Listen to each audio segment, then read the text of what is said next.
사람이 아주 일상적인 일을 할 때를 한번 떠올려 보세요. 컵을 들어서 물을 마시는 것처럼요. 우리가 이 동작을 아주 부드럽게, 뭐랄까, 끊김없이 거의 무의식적으로 하잖아요. 이걸 일관성이라고 할 수 있겠죠. 그런데 누가 옆에서 툭 치면 우리는 즉각적으로 몸의 균형을 바꿔서 물을 쏟지 않으려고 하죠. 이건 반응성이고요. 인간은 이 두 가지를 너무나 자연스럽게 해내는데 로봇에게 이 둘을 동시에 가르치는 건 왜 그렇게 어려운 걸까요? 바로 그 지점이 로봇 공학의 오랜 딜레마이자 오늘 우리가 깊이 파고들 연구의 핵심입니다. 방금 말씀하신 일관성은 로봇 공학에서 긴 호흡의 안정적인 동작을 의미하고요. 반응성은 예상치 못한 변화에 빠르게 적응하는 능력을 말하는데 지금까지 대부분의 로봇 학습 방법론은 이 둘 사이에서 마치 시소 타기를 하는 것과 같았어요. 일관성을 높이면 반응성이 떨어지고 반응성을 챙기면 동작이 불안정해지는 그런 트레이드오프 관계에 있었죠. 맞아요. 안정적인 로봇은 너무 신중해서 변화에 굼뜨고 반응이 빠른 로봇은 좀 부산스럽고 실수가 잦았죠. 그래서 많은 연구자들이 이걸 당연한 한계로 받아들였던 것 같고요. 그런데 오늘 우리가 함께 살펴볼 자료 Short Long Distillation이라는 제목의 이 연구 논문은 그 통념에 정면으로 도전합니다. 이거 풀 수 없는 문제가 아닐 수도 있다고요. 이 방법이 어떻게 로봇을 인간처럼 똑똑하고 유연하게 만드는지 그 비밀을 함께 파헤쳐 보겠습니다. 자, 그럼 기존의 방식부터 한번 풀어보죠. 도대체 왜 로봇은 그 시소타기를 할 수밖에 없었을까요? 많은 경우 액션 청킨이라는 방식을 썼다고 들었습니다. 네, 맞습니다. 비유하자면 로봇이 앞으로 할 행동 10개를 하나의 덩어리, 그러니까 청크로 미리 계획하고 실행하는 겁니다. 가령 컵을 향해 팔을 뻗고 손가락을 오므려 컵을 잡고 들어 올린다는 이 일련의 과정을 하나의 세트로 묶어서 처리하는 거죠. 아, 그렇게 하니까 당연히 동작은 아주 매끄럽고 일관성이 있어 보이겠네요. 네, 계획된 연극처럼 움직이는 거니까요. 그런데 문제는 연극 무대 밖에서 벌어지는 거고요. 정확합니다. 10개의 행동을 한 번에 계획해서 실행하는 동안에는 외부 변화에 대응하기가 극도로 어렵습니다. 계획된 경로 위에 갑자기 장애물이 나타나면 이미 짜인 각본 때문에 즉각적인 회피가 힘든 거죠. 아, 일관성을 챙기느라 반응성이 희생되는 전형적인 사례군요. 네, 이 논문에서는 이걸 추론 주파수가 낮아진다고 표현하는데요. 행동 덩어리가 클수록, 즉 한 번에 더 먼 미래를 계획할수록 새로운 결정을 내리는 빈도가 줄어드니 당연한 결과입니다. 그러니까 대부분의 연구자들은 이 트레이드오프를 거의 로봇 공학의 물리법칙처럼 받아들였다는 거네요.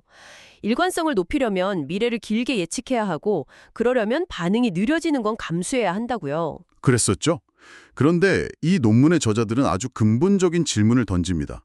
혹시 이게 알고리즘이나 기술의 한계가 아니라 우리가 가진 학습 데이터가 너무 부족해서 생기는 착각은 아닐까 하고요. 데이터 부족이라. 그건 전혀 다른 차원의 문제제기인데요. 그게 사실이라면 판이 완전히 뒤집히는 거잖아요. 그 가설을 어떻게 증명했죠? 아주 흥미로운 실험을 설계했습니다. 기존 학계에서 표준으로 사용하던 데이터 세트보다 최대 10배나 많은 양의 인간 시연 데이터를 확보해서 똑같은 로봇 정책을 다시 학습시켜 본 겁니다. 와, 일종의 데이터 물량 공세를 펼쳐본 거군요. 네, 그렇죠. 결과는 정말 놀라웠습니다. 논문의 피규어 2A 그래프를 보면 명확하게 드러나는데요. 데이터가 충분해지자 기존의 통념이 완전히 깨졌습니다. 어떻게 깨졌다는 거죠? 기존 방식의 한계가 사라졌나요? 한계를 넘어서 오히려 정반대의 결과가 나왔습니다. 기존에는 미래 행동을 길게 예측하는 것, 즉 롱청크가 무조건 좋다고 믿었잖아요. 네네, 그랬죠. 그런데 데이터가 아주 많아지니 오히려 과거 행동의 맥락을 더 길게 참고하고 이걸 롱 컨텍스트라고 하죠. 그리고 미래는 아주 짧게 예측하는 정책이 훨씬 더 좋은 성능을 보였습니다. 잠시만요. 그건 정말 의외네요. 보통 미래를 멀리 내다볼수록 더 똑똑한 거라고 생각하는데 그게 아니었다는 거잖아요. 그렇습니다. 마치 경험이 아주 많은 베테랑 운전자를 생각하시면 쉬울 것 같아요. 초보 운전자는 전방 몇 미터 앞만 보고 다음 행동을 계획하지만 베테랑은 수많은 과거 주행 경험과 백미러, 사이드미러를 포함한 주변 상황 전체, 즉 긴 과거의 맥락, 롱 컨텍스트를 종합적으로 살피면서 바로 다음 순간의 핸들 조작, 숏 청크에만 집중하죠. 아하. 이 실험은 로봇 학습의 병목 현상이 알고리즘 자체의 한계가 아니라 학습 데이터의 양에 있었을 수 있다는 강력한 증거를 제시한 겁니다. 와, 이건 정말 중요한 발견이네요. 문제의 원인을 완전히 잘못 짚고 있었을 수도 있다는 거니까요. 그런데 여기서 바로 다음 질문이 생깁니다. 알겠습니다. 데이터가 많으면 해결된다는 건 알겠는데 그 많은 데이터를 대체 어디서 구하죠? 사람이 수천, 수만 번씩 시연을 보여주는 건 현실적으로 불가능하잖아요. 바로 그 지점에서 이 연구의 독창성이 빛을 발합니다. 연구팀은 아주 기발한 아이디어를 내는데요. 바로 스승 로봇을 이용해서 제자 로봇을 가르치는 겁니다. 스승과 제자라니 재미있는 비유네요. 네, 이 방법을 셔틀어롱 디스틸레이션, 줄여서 S2L이라고 부릅니다. 두 단계로 진행되는데요. 첫 번째 단계는 스승 정책 훈련입니다. 일단 우리가 가진 소량의 실제 인간 시연 데이터를 가지고 스승 로봇을 먼저 학습시켜요. 이 스승은 앞서 말한 전통적인 방식, 즉 미래 행동을 길게 예측해서 롱청, 일관성은 아주 뛰어나지만 반응은 좀 느린 그런 로봇입니다. 아, 일종의 FM대로만 하는 고지식하지만 실수는 없는 모범생 로봇을 먼저 만드는 거군요. 정확한 비유입니다. 그리고 두 번째 단계가 바로 제자 정책 증류입니다. 이 모범생 스승 로봇이 가상 환경에서 수많은 과제를 수행하기 위해서 방대한 양의 합성 데이터를 만들어냅니다. 일종의 연습 문제를 수백만 개쯤 풀어보는 거군요. 네. 그리고 제자 로봇은 사람이 직접 보여준 데이터가 아니라 스승이 만들어낸 이 막대한 양의 데이터를 보고 학습합니다. 아하, 데이터 부족 문제를 데이터 공장을 만들어서 해결하는 거군요. 그런데 제자는 스승과 어떻게 다른가요? 제자는 스승과 정반대의 방식으로 설계됐습니다. 스승이 만들어낸 긴 과거의 행동 맥락, 롱 컨텍스트를 보고 아주 짧은 다음 행동, 슈청크 하나만 예측하도록 훈련받죠. 반응성에 완전히 초점을 맞춘 거군요. 맞습니다. 잠시만요. 거기서 좀 헷갈립니다. 스승은 반응이 느리다고 하셨잖아요. 그런데 그 느린 스승의 행동을 보고 배운 제자가 어떻게 스승보다 더 빨라지고 반응성이 좋아질 수 있는 거죠? 상식적으로는 그 스승의 그 제자라고 스승의 느린 습관이나 단점까지 그대로 복사하게 되는 건 아닌가요? 바로 그 부분이 이 연구의 가장 중요한 핵심입니다. 만약 제자다 스승과 똑같은 구조를 가지고 행동을 그대로 따라하기만 한다면 말씀하신 대로 되겠죠. 그건 단순한 모방이니까요. 하지만 이 S2L 방법에서는 스승과 제자가 정보를 받아들이고 행동을 출력하는 방식이 완전히 다른 이종, 헤테로지니어스 관계입니다. 아, 구조 자체가 다르군요. 네. 스승은 짧은 과거 정보로 긴 미래 행동을 예측하고 제자는 긴 과거 정보로 짧은 미래 행동을 예측하죠. 그러니까 제자는 스승의 행동을 맹목적으로 따라하는 게 아니라 스승이 남긴 방대한 양의 데이터를 자신만의 방식으로 재해석해서 학습한다는 거군요. 맞습니다. 제자는 스승의 행동 결과를 정답으로 삼되 그 정답에 이르는 과정은 자신만의 빠른 방식으로 찾아내는 겁니다. 그리고 연구팀은 제자가 더 효과적으로 청출어람할 수 있도록 스승이 만든 데이터를 그냥 주는 게 아니라 특별하게 가공하는 두 가지 비법을 더했습니다. 드디어 비법이 나오는군요. 첫 번째 비법은 뭔가요? 첫 번째는 노이즈 주입을 통한 맥락 확장입니다. 말이 조금 어렵지만 원리는 간단해요. 제자 로봇에게 스승의 완벽한 과거 행동 기록을 그대로 보여주는 게 아니라 여기에 약간의 잡음, 즉 의도적인 작은 실수를 섞어서 주는 겁니다. 완벽한 모범 답안 대신 약간의 오타나 오류가 섞인 답안지를 주고 공부하라는 건가요? 오히려 더 헷갈릴 것 같은데요? 좋은 지적입니다. 하지만 비유를 들자면 이제 막 운전을 배우는 사람에게 항상 맑은 날, 완벽하게 포장된 도로에서만 연습시키는 것과 가끔은 비가 오거나 바람이 부는 약간 구진 날씨에서도 연습시키는 것의 차이라고 볼 수 있습니다. 아, 약간의 불확실성을 경험하게 하면 제자 로봇은 스승의 특정 행동 패턴에만 매몰되는 이른바 과적합을 피할 수 있습니다.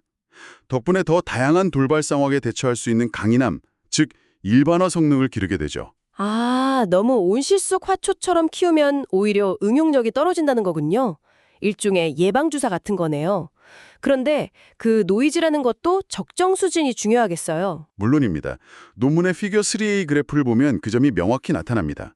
노이즈 수준을 0에서 0.2 정도로 올렸을 때 성공률이 가장 높아지죠.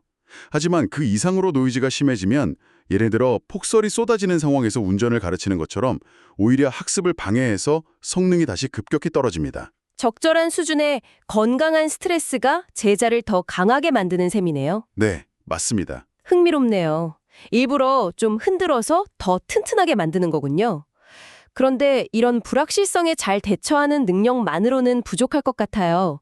애초에 스승이 보여주는 행동 데이터 자체가 여러 갈래로 나뉠 수도 있잖아요. 뭐랄까, 정답이 여러 개인 상황에서는 제자가 헷갈리지 않게 어떻게 가르치죠? 아주 예리한 질문입니다.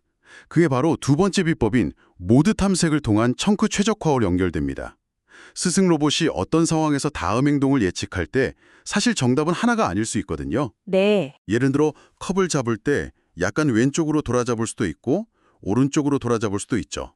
이렇게 여러 가지 가능한 행동 후보, 즉 캔디데이트 청크가 나오는데 이걸 다양한 모드가 존재한다고 표현합니다. 그럼 그 여러 가지 후보 중에서 뭘 정답으로 알려줘야 제자가 헷갈리지 않고 가장 효율적으로 배울 수 있을까요? 이 전략은 그 여러 후보 중에서 가장 확률이 높으면서 동시에 다른 후보들과도 가장 비슷한 소위 밀도가 높은 행동을 찾습니다. 그리고 그것 하나만을 대표 정답으로 삼아 제자를 가르치는 방식입니다. 아, 여러 갈래의 애매한 길을 전부 보여주며 이것도 답이고 저것도 답이야 라고 말하는 대신 가장 성공 확률이 높은 전공법 하나를 명확하게 알려주는 거군요. 네, 바로 그거죠. 아하, 선택지를 줄여줘서 학습의 혼란을 막고 효율을 극대화하는 거군요. 마치 수학 문제 풀 때 여러 가지 풀이법을 다 알려주기보다 가장 핵심적인 공식 하나를 먼저 완벽하게 익히게 하는 것과 비슷하네요. 맞습니다. 피겨 3B 그래프를 보면 이 모드 탐색의 강도를 높일수록, 즉 더 대표적인 정답을 명확하게 찾아줄수록 성능이 꾸준히 향상되는 것을 볼 수 있습니다. 이렇게 하면 제자는 훨씬 더 명확하고 날카로운 신호를 바탕으로 학습할 수 있어서 학습의 방향을 잃지 않고 빠르게 성장할 수 있습니다. 자, 그럼 이 모든 것들을 종합해보죠. 오늘 우리가 살펴본 이 연구는 로봇 공학계의 오랜 통념을 여러 각도에서 깨트리고 있는 것 같습니다. 첫째, 로봇의 일관성과 반응성 문제는 풀 수 없는 딜레마가 아니라 데이터 부족 때문에 생긴 문제일 수 있다는 것. 둘째, 그 데이터 문제를 사람이 아니라 스승 제자 모델을 통해 효율적으로 해결할 수 있다는 것이고요. 그리고 그 결과는 정말 인상적입니다. 제자를 충출어람으로 만들기 위한 두 가지 비법, 즉 적절한 노이즈와 명확한 정답 제시를 통해 훈련된 최종 제자 로봇의 성능을 보면 알 수 있죠. 논문의 최종 결과인 피겨 4 그래프는 그 결과를 극명하게 보여줍니다. 결과가 어떻게 나왔나요? 예측 가능한 정적인 환경, 그러니까 방해물이 없는 환경에서는 제자 로봇이 스승과 거의 대등한 성공률을 보였습니다. 스승의 장점인 일관성을 그대로 물려받은 거군요. 네. 그런데 진짜 놀라운 점은 예측 불가능한 돌발 상황이 수시로 발생하는 시끄러운 환경, 노이즈 인바이러먼트에서는 오히려 스승보다 성공률이 최대 40%나 더 높았다는 겁니다. 40%요? 그건 오차범위 수준의 개선이 아니라 완전히 다른 레벨이 된 거네요. 말 그대로 청출어람이 실제로 일어난 거군요. 그렇습니다. 스승의 단점이었던 반응성을 성공적으로 극복하고 아득히 넘어버린 거죠. 이 결과는 우리에게 중요한 시사점을 줍니다. AI를 더 똑똑하게 만드는 방법이 무조건 더 크고 복잡한 뇌, 즉 모델 구조를 만드는 것만이 아닐 수도 있다는 겁니다.